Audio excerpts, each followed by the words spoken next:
ರಾಜ್ಯದಲ್ಲಿ ಬದಲಾವಣೆಯ ಚರ್ಚೆ ನಾಳೆ ಆಗೇ ಆಗುತ್ತೆ. ನಾಯಕತ್ವ, ಸಂಪುಟ, ಪಕ್ಷದ ವಿಷಯವೆಲ್ಲ ಚರ್ಚೆ ಆಗುತ್ತೆ. ದೆಹಲಿಯಲ್ಲಿ ಸಚಿವ ಸತೀಶ್ ಜಾರಕಿಹೊಳಿ ಹೇಳಿಕೆ ನೀಡಿದ್ದಾರೆ. ಮಾಧ್ಯಮದವರಿಗೆ ಸತೀಶ್ ಜಾರಕಿಹೊಳಿ ಈ ರೀತಿ ಹೇಳಿಕೆ ನೀಡಿರುವಂತದ್ದು. ರಾಜ್ಯದಲ್ಲಿ ಬದಲಾವಣೆಯ ಚರ್ಚೆ ನಾಳೆ ಆಗೇ ಆಗುತ್ತೆ. ನಾಯಕತ್ವ ವಿಚಾರ, ಸಂಪುಟ ಮತ್ತು ಪಕ್ಷದ ವಿಷಯವೆಲ್ಲ ಚರ್ಚೆ ಆಗುತ್ತೆ. ಹೈಕಮಾಂಡ್ ಯಾವ ವಿಷಯವನ್ನ ಮೊದಲು ಚರ್ಚಿಸುತ್ತೆ ಅಂತ ಗೊತ್ತಿಲ್ಲ ಅಂತ ಹೇಳಿದ್ದಾರೆ. ಒಂದೇ ಸಭೆ ಮಾಡ್ತಾರಾ ಅಥವಾ ಸರಣಿ ಸಭೆಯನ್ನ ನಡೆಸ್ತಾರಾ ಅಂತಾನೂ ಕೂಡ ಗೊತ್ತಿಲ್ಲ. ಗೊಂದಲ ನಿವಾರಣೆ ಗ್ಯಾರಂಟಿ ಅಂತ ಸತೀಶ್ ಜಾರಕಿಹೊಳಿ ಹೇಳಿದ್ದಾರೆ. ಸಿಎಂ ಡಿಸಿಎಂ ಮುಖಾಮುಖಿ ಕೂರಿಸ್ತಾರಾ ಅಂತ ಪತ್ರಕರ್ತರು ಕೇಳಿದಂತಹ ಪ್ರಶ್ನೆಗೆ ಇಬ್ಬರು ನಾಯಕರು ಬರ್ತಾರೆ, ನೋಡೋಣ ಏನಾಗುತ್ತೆ ಅಂತ ಪತ್ರಕರ್ತರ ಪ್ರಶ್ನೆಗೆ ಮುಗುಳ್ನಗೆಯಲ್ಲೇ ಸಚಿವ ಸತೀಶ್ ಜಾರಕಿಹೊಳಿ ಉತ್ತರಿಸಿದ್ದಾರೆ. ರಾಜ್ಯದಲ್ಲಿ ಗೊಂದಲಕ್ಕೆ ಎಡೆ ಮಾಡಿಕೊಟ್ಟಿರುವಂತಹ ಎಲ್ಲಾ ಪ್ರಶ್ನೆಗಳಿಗೂ ಕೂಡ ನಾಳೆ ಉತ್ತರ ಸಿಗುತ್ತೆ ಅಂತ ಹೇಳಿದ್ದಾರೆ. ಸರ್, ಈಗ ರಾಜ್ಯದಲ್ಲಿ ನಾಯಕತ್ವ ಬದಲಾವಣೆ ಬಗ್ಗೆ ಬಹಳ ಚರ್ಚೆ ನಡೀತಾ ಇದೆ. ಸಿಎಂ ಸಿದ್ದರಾಮಯ್ಯ ಅವರು, ಡಿ.ಕೆ. ಶಿವಕುಮಾರ್ ಅವರು ಎಲ್ಲರೂ ಕೂಡ ಡೆಲ್ಲಿಗೆ ಬರ್ತಿದ್ದಾರೆ. ನಾಳೆ ಬೆಳಗ್ಗೆ ಮೀಟಿಂಗ್ ಇದೆ. ಈಗ ಈ ಬಾರಿ ಇತ್ಯರ್ಥ ಆಗಬಹುದಾ ಈ ಸಮಸ್ಯೆ ಅಂತ? ನಾಳೆ ನೋಡೋಣ ಏನಾಗುತ್ತೆ ಗೊತ್ತು. ಚರ್ಚೆ ಅಂತ ಪ್ರಾರಂಭ ಆಗ್ತಾ ಇದೆ. ಭಾಳ ದಿನದಿಂದ ಬೇಡಿಕೆ ಇತ್ತು, ಆಗಬೇಕು, ಇತ್ಯರ್ಥ ಆಗ್ಬೇಕಂತ. ಕೊನೆಗೆ ಕೂಡ ನಾಳೆ ಡೇಟ್ ಫಿಕ್ಸ್ ಮಾಡಿದ್ದಾರೆ. ನೋಡ್ರಿ ಏನು ಪ್ರಾರಂಭ ಮಾಡ್ತಾರೆ, ಏನಾಗುತ್ತೆ ನಾಳೆ ಕಾದು ನೋಡೋಣ ಅಷ್ಟೇ. ಇಷ್ಟು ಅರ್ಲಿ ಹೇಳೋದು ಅಲ್ಲ. ನಾಳೆ ಅಜೆಂಡಾದಲ್ಲಿ 2-3 ವಿಚಾರ ಇದೆ. ಒಂದು ನಾಯಕತ್ವದ ಬದಲಾವಣೆ, ಕೆಲವು ಸಂಪುಟ ಪುನರ್ರಚನೆ, ಎಲ್ಲ ಚರ್ಚೆ ಆಗ್ಬೋದು. ಎಲ್ಲಾನು ಯಾಕಂದ್ರೆ ನಮ್ಮ ರಾಜ್ಯಕ್ಕೆ ಸಂಬಂಧಪಟ್ಟದ್ದು, ಪಕ್ಷಕ್ಕೆ ಸಂಬಂಧಪಟ್ಟದ್ದು ಎಲ್ಲಾನು ಚರ್ಚೆ ಆಗ್ಬಾರ್ದು. ಪ್ರಾರಂಭ ಆಗಿ ಆದಷ್ಟು ಬೇಗ ಒಂದೊಂದು ಇತ್ಯರ್ಥ ಆಗ್ಬೇಕಂತ ಅಷ್ಟೇ. ಸರ್, ಈಗ ಎಲ್ಲವೂ ಚರ್ಚೆ ಆಗೋದಾದ್ರೆ ಕೆಪಿಸಿಸಿ ಅಧ್ಯಕ್ಷರ ಬದಲಾವಣೆ ಬಗ್ಗೆ ಕೂಡ ಚರ್ಚೆ ಆಗ್ಬೇಕಾಗುತ್ತೆ. ನೀವು ಆಸ್ಪಿರೆಂಟ್ ಇದ್ದೀರಿ, ಗೊತ್ತಾಗ ನೋಡೋಣ ನಾಳೆ ಏನಾಗ್ತೈತಿ, ಯಾವ ಫಸ್ಟ್ ಅಜೆಂಡಾ ಏನಿದೆ ಗೊತ್ತಿಲ್ಲ. ಅದ್ರ ಮೇಲೆ ಎಲ್ಲ ಅವಲಂಬನೆ ಡಿಪೆಂಡ್. ನಾಳೆವರೆಗೆ ಕಾಯೋಣ, ಈಗ ಹೇಳಿಕ್ಕೆ ಆಗೋಲ್ಲ. ನೀವೇನು ಸಪರೇಟ್ ಮೀಟಿಂಗ್ ಟೈಮ್ ಕೇಳಿದ್ದೀರಾ? ಇಲ್ಲ, ರಾತ್ರಿ ಎಲ್ಲ ಭೇಟಿ ನಾವೇ ಏನು ಸಪ್ರೇಟ್ ಏನಿಲ್ಲ. ಅಲ್ಲ, ಸಾಕಷ್ಟು ಆಕಾಂಕ್ಷಿಗಳು, ಸಚಿವಾಕಾಂಕ್ಷಿಗಳು ಬರ್ತಾ ಇದ್ದಾರೆ ಡೆಲ್ಲಿಗೆ. ನೋಡಿದ್ರೆ ಪುನರ್ರಚನೆ ತರ ಕಾಣಿಸ್ತಾ ಇದೆ ಅಂತ ಕೆಲವರು. ಇಲ್ಲ ಗೊತ್ತಿಲ್ಲ ಏನಾಗ್ತದೆ ನಾಳೆ ನೋಡೋಣ. ಫಸ್ಟ್ ಅಜೆಂಡಾ ಏನು ಗೊತ್ತಿಲ್ಲ. ಫಸ್ಟ್ ಮೇಲೆ ಆಮೇಲೆಲ್ಲ ಡಿಪೆಂಡ್. ಏನು ಪ್ರಾರಂಭ ಆಗ್ತದೆ ವಿಷಯಗಳು, ಅದ್ರ ಮೇಲೆ ಮುಂದಿನ ಅವಲಂಬನೆ. ಬದಲಾವಣೆಯ ಗಾಳಿ ಬೀಸ್ಬೋದಾ ಸರ್? ಗೊತ್ತಿಲ್ಲ, ಅದು ಏನು ನಾಳೆ 11 ಗಂಟೆಗೆ ಗೊತ್ತಾಗೋದು. ಗೊತ್ತಿಲ್ಲ ಯಾರ್ತಾರೆ ನನಗೆ. ವರಿಷ್ಠ ಇರ್ಬೋದು, ಎಲ್ಲರೂ ಅಧ್ಯಕ್ಷ ಇರ್ತಾರೆ, ಅವರೆಲ್ಲ ಸೌದ್ಯಗಳು ಇದ್ದೇ ಇರ್ತಾರೆ. ಸೊ ನೋಡೋಣ, ಒಂದೇ ಮೀಟಿಂಗ್ ಆಗ್ತೈತೆ ಮತ್ತೆ ಸೀರೀಸ್ ಆಫ್ ಮೀಟಿಂಗ್ ಆಗ್ತೈತೆ ಗೊತ್ತಿಲ್ಲ. ಪ್ರಾರಂಭ ಅಂತ ಆಗ್ತದೆ, ಅದೊಂದೇ ಅಷ್ಟೇ ಸಂತೋಷಕರ ಸಂಗತಿ ಅಷ್ಟೇ. ಗೊಂದಲಕ್ಕೆ ತೆರೆ ಎಳಿಲಿಕ್ಕೆ ಪ್ರಾರಂಭ ಆಗಿದ್ದು ಒಂದು ಸಂತೋಷ ಅಷ್ಟೇ. ಹಲವು ಬಾರಿ ಹೇಳಿದ್ವಿ ಸರ್, ಗೊಂದಲಕ್ಕೆ ತೆರೆ ಎಳಿಬೇಕು, ಕೆಲಸ ಮಾಡಬೇಕು ಅಂತ ಹೇಳಿ. ಅದಕ್ಕೆ ಮುಹೂರ್ತ ಬಂದಿದೆ ಅಂತ. ಪ್ರಾರಂಭ ಆಗಿದಲ್ಲ, ಪ್ರಾರಂಭ ಆಗಿದ್ದಕ್ಕೆ ಅದು ನೋಡೋಣ ನಾಳಿಂದ. ಅಲ್ಲ, ಇಬ್ಬರು ಆಕಾಂಕ್ಷಿಗಳನ್ನು ಮುಖಾಮುಖಿ ಮಾಡ್ತಾರೆ. ಆಕಾಂಕ್ಷಿಗಳಲ್ಲ, ಸಿಎಂ ಮತ್ತು ಡಿಸಿಎಂ ಮುಖಾಮುಖಿ. ಗೊತ್ತಿಲ್ಲ, ಒಟ್ಟಿಗೆ ಕರೀತಾರ, ಪ್ರತ್ಯೇಕ ಕರೀತಾರ, ಗೊತ್ತಿಲ್ಲ. ಇಬ್ಬರು ನಾಯಕರು ಬರ್ತಾರೆ ಒಟ್ಟಿಗೆ ಡೆಲ್ಲಿಗೆ. ಅದು ನೋಡೋಣ ಅಷ್ಟೇ. ಸರ್, ಈಗ ರಾಜ್ಯದಲ್ಲಿ ಇನ್ನು ಈ ಬಗ್ಗೆ ಹೆಚ್ಚಿನ ಮಾಹಿತಿಯನ್ನು ನೀಡ್ತಾರೆ ನಮ್ಮ ಪೊಲಿಟಿಕಲ್ ಬ್ಯೂರೋ ಹೆಡ್ ಆಗಿರುವಂತಹ ಚಿದಾನಂದ್ ಪಟೇಲ್. ದೂರವಾಣಿ ಸಂಪರ್ಕದಲ್ಲಿದ್ದಾರೆ. ಚಿದಾನಂದ್ ಪಟೇಲ್, ಒಂದ್ ಕಡೆ ಸತೀಶ್ ಜಾರಕಿಹೊಳಿ ಅವರು ಕೂಡ ಹೇಳ್ತಾ ಇದ್ರು ಎಲ್ಲಾ ಗೊಂದಲಕ್ಕೆ ತೆರೆ ಬೀಳುತ್ತೆ ಅಂತ. ಒಂದ್ ಕಡೆ ಎಲ್ಲಾ ಕಾಂಗ್ರೆಸ್ನ ಪ್ರಮುಖ ನಾಯಕರು ಕೂಡ ದೆಹಲಿಗೆ ಹೋಗಿದ್ದಾರೆ. ಪ್ರಮುಖವಾಗಿ ನಾಯಕತ್ವ ವಿಚಾರ ಚರ್ಚೆಗೆ ಬರುತ್ತಾ? ಏನೆಲ್ಲ ಚರ್ಚೆ ಆಗೋ ಸಾಧ್ಯತೆ ಇದೆ? ಚೈತ್ರ, ಕೊನೆಗೂ ಕೂಡ ಕರ್ನಾಟಕದ ಕುರ್ಚಿ ಕಾದಾಟಕ್ಕೆ ಬ್ರೇಕ್ ನೀಡಲು ಸ್ವತಃ ರಾಹುಲ್ ಗಾಂಧಿ ಅವರು ಅಂಗಳಕ್ಕೆ ಎಂಟ್ರಿ ಕೊಟ್ಟಿರ್ತಕ್ಕಂಥದ್ದು. ನಾಳೆ 11 ಗಂಟೆಯ ನಂತರ ರಾಹುಲ್ ಗಾಂಧಿ ಅವರು ಮುಖ್ಯಮಂತ್ರಿ ಸಿದ್ದರಾಮಯ್ಯ ಮತ್ತು ಉಪಮುಖ್ಯಮಂತ್ರಿ ಡಿ.ಕೆ. ಶಿವಕುಮಾರ್ ಅವರನ್ನ ಮಾತುಕತೆಗೆ ಆಹ್ವಾನ ನೀಡಿರ್ತಕ್ಕಂಥದ್ದು.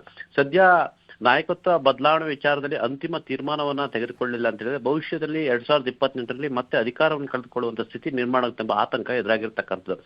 ಒಂದ್ ಕಡೆ ಕರ್ನಾಟಕದ ಕಾಂಗ್ರೆಸ್ ಸರ್ಕಾರದ ಜನಪ್ರಿಯತೆ ಕುಸಿತಿರ್ತಕ್ಕಂಥದ್ದು. ಕಾರ್ಯಕರ್ತರು ಮತ್ತು ಎರಡನೇ ಹಂತದ ನಾಯಕರುಗಳು ಕೂಡ ಈ ಕುರ್ಚಿ ಕಾದಾಟದಿಂದ ಎಲ್ಲೊಂದ್ ಕಡೆ ನಾಯಕರು, ಪಕ್ಷ ಮತ್ತು ಸರ್ಕಾರದ ಮೇಲೆ ಅಸಮಾಧಾನವನ್ನು ಹೊರಹಾಕಿರ್ತಕ್ಕಂಥದ್ದು. ಇದು ವಿಪಕ್ಷಗಳಿಗೆ ಅತಿ ದೊಡ್ಡ ಆಹಾರ ಆಗ್ತಿರ್ತಕ್ಕಂಥದ್ದು. ಹಾಗಾಗಿ ಇದು ಕಾಂಗ್ರೆಸ್ ಹೈಕಮಾಂಡ್ ನುಂಗಲಾರದ ಬಿಸಿ ತುಪ್ಪವಾಗಿ ಪರಿಣಮಿಸಿರ್ತಕ್ಕಂಥದ್ದು. ನಾನು ಕೆಪಿಸಿಸಿ ಅಧ್ಯಕ್ಷನಾಗಿ ಅಧಿಕಾರಕ್ಕೆ ಬರಲಿಕ್ಕೆ ಸಹಕಾರ ಮಾಡಿದ್ದೀನಿ ಮತ್ತು ನನ್ನ ಶ್ರಮವೂ ಕೂಡ ಇದೆ. ಹಾಗಾಗಿ ನನ್ನನ್ನು ಕೂಡ ಮುಖ್ಯಮಂತ್ರಿಯಾಗಿ ಪರಿಗಣಿಸಿ ಮತ್ತು ಮುಖ್ಯಮಂತ್ರಿ ಮಾಡಿ ಅಂತೇಳಿ ಈಗಾಗಲೇ ಡಿ ಕೆ ಶಿವಕುಮಾರ್ ಒತ್ತಡ ಇರತಕ್ಕಂಥ ಈ ಹಿಂದೆ ದೆಹಲಿ ಪೆರೇಡ್ ಕೂಡ ಕಾರಣಕರ್ತ ಆಗಿರ್ತಕ್ಕಂಥ. ಒಟ್ಟಾರೆ ಇದನ್ನ ಹೀಗೆ ಮುಂದುವರೆದು ಬಿಟ್ರೆ ಕರ್ನಾಟಕದ ಕುರ್ಚಿ ಕಾದಾಟ ಭವಿಷ್ಯದಲ್ಲಿ ಕಾಂಗ್ರೆಸ್ಗೆ ಅತ್ಯಡ್ಡ ಹೊಡೆತ ಬಿಡುತ್ತೆ. ಇದು ವಿಪಕ್ಷಗಳಾಗಿರ್ತಕ್ಕಂಥ ಬಿಜೆಪಿ ಮತ್ತು ಜೆಡಿಎಸ್ಗೆ ಅನುಕೂಲ ಆಗುತ್ತೆ ಎಂಬ ಲೆಕ್ಕಾಚಾರ. ಮತ್ತು 2029ರಲ್ಲಿ ಪ್ರಧಾನಿ ಆಗುವ ಕನಸನ್ನು ಕಾಣ್ತಿರ್ತಕ್ಕಂಥ ರಾಹುಲ್ ಗಾಂಧಿಗೆ ಕರ್ನಾಟಕದಲ್ಲಿ ಅತಿ ಹೆಚ್ಚು ಸ್ಥಾನಗಳನ್ನು ಗೆಲ್ಲಬೇಕಂತದ ಇರಾದೆ ಇರ್ತಕ್ಕಂಥ. ಹಾಗಾಗಿ ಈ ಕುರ್ಚಿ ಕಾದಾಟದಿಂದ ಮುಂದಿನ ಕಷ್ಟ ಆಗಬಹುದು ಎಂಬ ಆತಂಕ ಎದುರಾಗಿರ್ತಕ್ಕಂಥದ್ದು.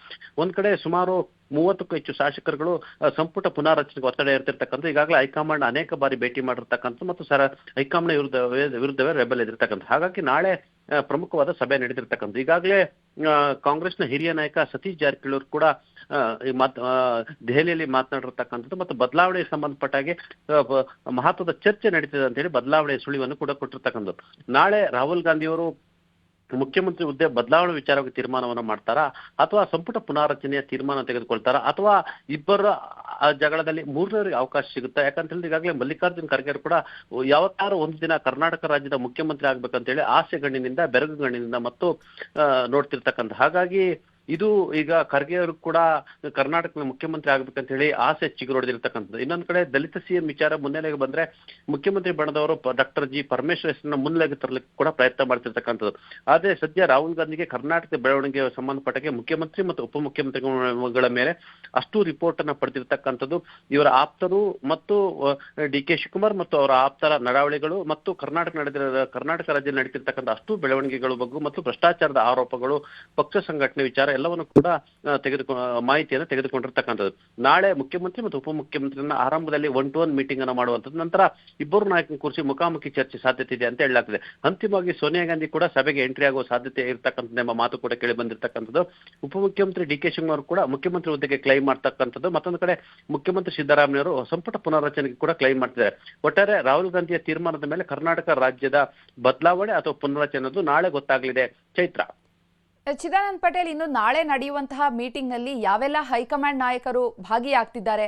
ಎಲ್ಲರೂ ಒಬ್ಬೊಬ್ಬರಾಗಿ ಒಂದೊಂದು ಸಮಯವನ್ನ ನಿಗದಿ ಮಾಡಿದ್ದಾರಾ ಈ ಕಾಂಗ್ರೆಸ್ ನಾಯಕರನ್ನ ಭೇಟಿ ಮಾಡ್ಲಿಕ್ಕೆ, ಅಥವಾ ಎಲ್ಲರನ್ನ ಒಟ್ಟಿಗೆ ಕೂರಿಸಿಕೊಂಡು ಎಲ್ಲಾ ಹೈಕಮಾಂಡ್ ನಾಯಕರು ಒಟ್ಟಿಗೆ ಚರ್ಚೆ ನಡೆಸೋ ಸಾಧ್ಯತೆ ಇದೆಯಾ? ಚೈತ್ರ, ಈಗಾಗಲೇ ರಾಹುಲ್ ಗಾಂಧಿ ಅವರು ನಿರ್ಧಾರ ಮಾಡ್ತಾರೆ ಅಂತ ಹೇಳಿರ್ತಕ್ಕಂಥದ್ದು. ಮಹತ್ವದ ಬೆಳವಣಿಗೆ ಒಂದರ ಹಿನ್ನೆಲೆಯಲ್ಲಿ ಯಾವ ವಿಚಾರದ ಬಗ್ಗೆ ಚರ್ಚೆ ರಾಹುಲ್ ಗಾಂಧಿ ಮಾಡ್ತಾರೆ ಅನ್ನೋದು ಕೂಡ ಇನ್ನೂ ಕೂಡ ಅಜೆಂಡದ ಬಗ್ಗೆ ಮುಖ್ಯಮಂತ್ರಿ ಆಗಲಿ ಉಪಮುಖ್ಯಮಂತ್ರಿ ಅವರಿಗೆ ಮಾಹಿತಿ ಇಲ್ಲ. ಸ್ವತಃ ಎಐಸಿಸಿ ಅಧ್ಯಕ್ಷರಂತೆ ಕರೆಸಿಕೊಳ್ತಕ್ಕಂಥ ಮಲ್ಲಿಕಾರ್ಜುನ್ ಖರ್ಗೆ ಅವರು ಕೂಡ ಮಾಹಿತಿ ಇಲ್ಲ. ಆದ್ರೆ ರಾಹುಲ್ ಗಾಂಧಿಗೆ ಕರ್ನಾಟಕ ರಾಜಕಾರಣದತ್ತ ಚಿತ್ತ ಹರಿಸಿರ್ತಕ್ಕಂಥದ್ದು. ದಕ್ಷಿಣ ಭಾರತದ ರಾಜ್ಯಗಳೇ ಕಾಂಗ್ರೆಸ್ಗೆ ಅತಿ ಹೆಚ್ಚು ಲೋಕಸಭಾ ಸ್ಥಾನಗಳನ್ನು ಗೆಲ್ಲಿಸುವ ಶಕ್ತಿ ಇರ್ತಕ್ಕಂಥ. ಹಾಗಾಗಿ ಕರ್ನಾಟಕವನ್ನು ಕೈ ಬಿಡುವ ಲೆಕ್ಕಾಚಾರದಲ್ಲಿ ಇಲ್ಲ. ಈಗಾಗಲೇ ಒಂದ್ ಕಡೆ ಹಿಮಾಚಲ ಪ್ರದೇಶ ಮತ್ತು ತೆಲಂಗಾಣದಲ್ಲಿ ಮೇಲ್ವರ್ಗದ ಸಿಎಂಗಳು ಇರ್ತಕ್ಕಂಥ, ಒಂದ್ ಕಡೆ ಪರಿಶಿಷ್ಟ ಜಾತಿ ಪರಿಶಿಷ್ಟ ಪಂಗಡ ಒಬಿಸಿ ಎತ್ತ ಮತದಾರತ ಗಮನ ಹರಿಸತಕ್ಕಂಥ ರಾಹುಲ್ ಗಾಂಧಿ ಅವರು ಕರ್ನಾಟಕದಲ್ಲಿ ಒಬಿಸಿ ಮುಖ್ಯಮಂತ್ರಿ ಸಿದ್ದರಾಮಯ್ಯ ಬದಲಾಯಿಸ್ತಾರ ಅಥವಾ ಸಿದ್ದರಾಮಯ್ಯ ಆಪ್ತ ಸಚಿವರುಗಳು ಬಹಳಷ್ಟು ಜನ ಇರ್ತಕ್ಕಂಥ, ಅದರಲ್ಲೇ ಬಹುತೇಕರ ಮೇಲೆ ಭ್ರಷ್ಟಾಚಾರದ ಗಂಭೀರ ಆರೋಪ ಇರ್ತಕ್ಕಂಥದ್ದು. ಇಲ್ಲೊಂದ್ ಕಡೆ ಈ ಸರ್ಕಾರ ಲೂಟಿಗಿಳಿದಿದೆ ಅಂತೇಳಿ ಬಿಜೆಪಿ ಕೂಡ ಆರೋಪ ಮಾಡಿರ್ತಕ್ಕಂಥ. ಅದಕ್ಕೆ ಪುರಾವೆ ಎಂಬತ್ತೆ ಸಚಿವರುಗಳ ನಡವಳಿಗಳು ಮತ್ತು ಅವರ ಇಲಾಖೆಗಳಲ್ಲಿ ಟೆಂಡರ್ ಇರ್ತಕ್ಕಂಥದ್ದು, ವರ್ಗಾವಣೆ ಇರ್ತಕ್ಕಂಥದ್ದು, ಎಲ್ಲರಲ್ಲೂ ಕೂಡ ಅತಿ ಹೆಚ್ಚು ಭ್ರಷ್ಟಾಚಾರ ನಡೆಸಿರ್ತಕ್ಕಂಥದ್ದು. ಸ್ವತಃ ಮುಖ್ಯಮಂತ್ರಿ ಸಿದ್ದರಾಮಯ್ಯ ಅವರ ಪುತ್ರರ ಮೇಲೆ ಗಂಭೀರ ಆರೋಪ ಇರ್ತಕ್ಕಂಥದ್ದು. ಮತ್ತೊಂದು ಕಡೆ ಬೆಂಗಳೂರು ಆಡಳಿತ ಬಗ್ಗೆ ಕೂಡ ಹಲವಾರು ಅಸಮಾಧಾನಗಳು ಇರ್ತಕ್ಕಂಥದ್ದು. ಈ ಎಲ್ಲ ಮಾಹಿತಿಯನ್ನು ರಾಹುಲ್ ಗಾಂಧಿ ಪಡೆದಿರ್ತಕ್ಕಂಥದ್ದು. ಹಾಗಾಗಿ ನಾಳೆ ರಾಹುಲ್ ಗಾಂಧಿ ಅವರು ಇಬ್ಬರು ನಾಯಕರ ಜೊತೆ ಮುಖಾಮುಖಿ ಚರ್ಚೆ ನಡೆಸಿ ಅಂತಿಮ ತೀರ್ಮಾನ ತೆಗೆದುಕೊಳ್ಳುವ ಸಾಧ್ಯತೆ ಇರುವಂತದ್ದು. ಚೈತ್ರ, ಧನ್ಯವಾದ ಚಿದಾನಂದ್ ಪಟೇಲ್ ತಮ್ಮೆಲ್ಲ ಮಾಹಿತಿಗಾಗಿ.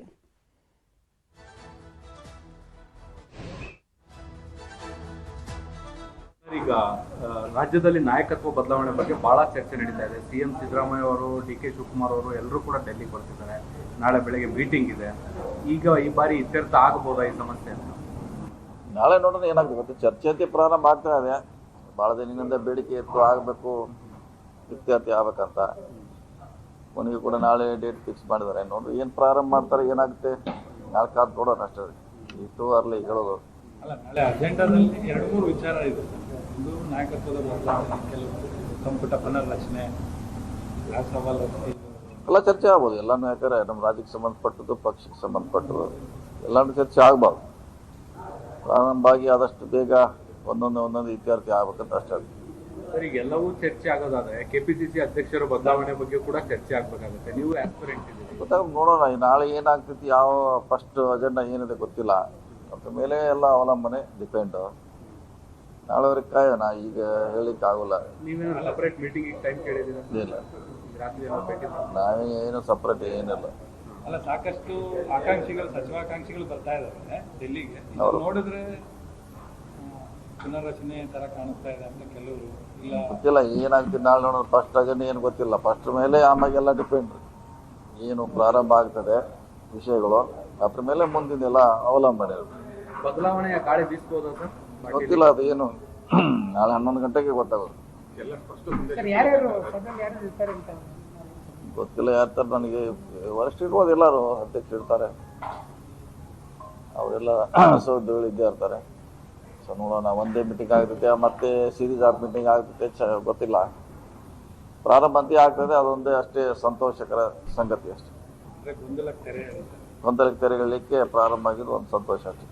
ನೀವು ಹಲವು ಬಾರಿ ಹೇಳಿದ್ರಿ ಸರ್, ಗೊಂದಲಕ್ಕೆ ತೆರೆ ಎಳಿಬೇಕು, ಹೌದು, ಕೆಲಸ ಹೇಳಿದೆ. ಮಾಡಬೇಕು ಅಂತ ಹೇಳಿ. ಅದಕ್ಕೆ ಮುಹೂರ್ತ ಬಂದಿದೆ ಅಂತ. ಪ್ರಾರಂಭ ಆಗಿದಲ್ಲ, ಪ್ರಾರಂಭ ಆಗಿದ್ದಕ್ಕೆ ಕಾದು ನೋಡೋಣ ನಾಳಿಂದ. ಅಲ್ಲ, ಇಬ್ಬರು ಆಕಾಂಕ್ಷಿಗಳನ್ನು ಮುಖಾಮುಖಿ ಮಾಡ್ತಾರೆ. ಆಕಾಂಕ್ಷಿಗಳಲ್ಲ, ಸಿಎಂ ಮತ್ತು ಡಿಸಿಎಂ ಮುಖಾಮುಖಿ. ಗೊತ್ತಿಲ್ಲ, ಒಟ್ಟಿಗೆ ಕರೀತಾರ ಪ್ರತ್ಯೇಕ ಕರೀತಾರ ಗೊತ್ತಿಲ್ಲ. ಇಬ್ಬರು ನಾಯಕರು ಬರ್ತಾ ಇದಾರೆ ಒಟ್ಟಿಗೆ ಡೆಲ್ಲಿಗೆ. ಕಾದು ನೋಡೋಣ ಅಷ್ಟೇ.